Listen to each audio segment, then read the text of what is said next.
Nicolas Dos, dis donc, c'est une bonne rentrée pour les cadres, hein. Ils voient leur salaire augmenter cette année de 2,4% en moyenne, selon le baromètre publié ce matin par Expectra, qui est le leader du recrutement pour les cadres. Alors d'abord, pour qu'on sache de quoi on parle, ça gagne combien un cadre en France? 45 800 € par an en salaire médian. Hein. Autant en dessous qu'au-dessus. Par mois, ça fait 4 000 € net médian. 2,4%, c'est une très belle hausse. C'est plus de 2 fois l'inflation. Ça fait plus de 10% en 5 ans. C'est quand même véritablement particulier. Alors, il y a 3 secteurs qui cartonnent aujourd'hui. C'est le BTP.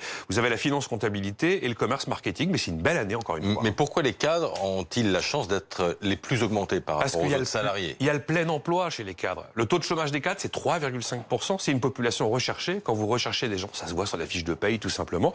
Après, il y a la croissance quand même qui résiste. Elle est moins bonne qu'en 2018. Mais enfin, le vrai moteur de l'activité et de l'emploi, c'est la croissance. Hein. C'est pas la dépense publique et la subvention des gens comme on l'a fait pendant une partie de l'année. Ensuite, il y a aussi la transition numérique qui s'accélère.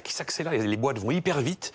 Et donc, elles ont besoin de compétences. Elles ont besoin de talents. Et il faut bien reconnaître que la demande est supérieure au nombre de talents disponibles dans ce domaine. Ce qui fait que pour les faire venir, évidemment, on les paye. Et puis, la nouveauté, c'est cette quête de l'égalité homme-femme, l'égalité salariale. Depuis mars dernier, les entreprises de plus de 1000 personnes sont obligées de publier les écarts sous peine de sanctions avec la loi Pénicaud. Aujourd'hui, 2 septembre, ça concerne les entreprises de 250 à 999 salariés.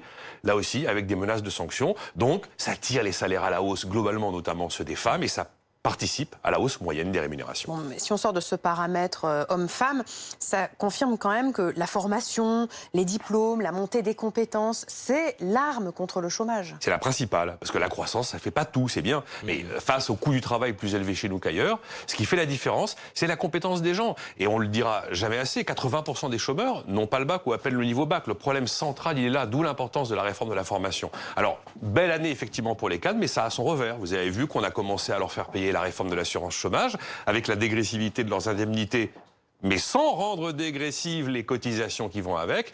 Et pareil pour la réforme des retraites. La hausse de la durée de cotisation, ça pénalise ceux qui ont commencé à travailler un peu plus tard.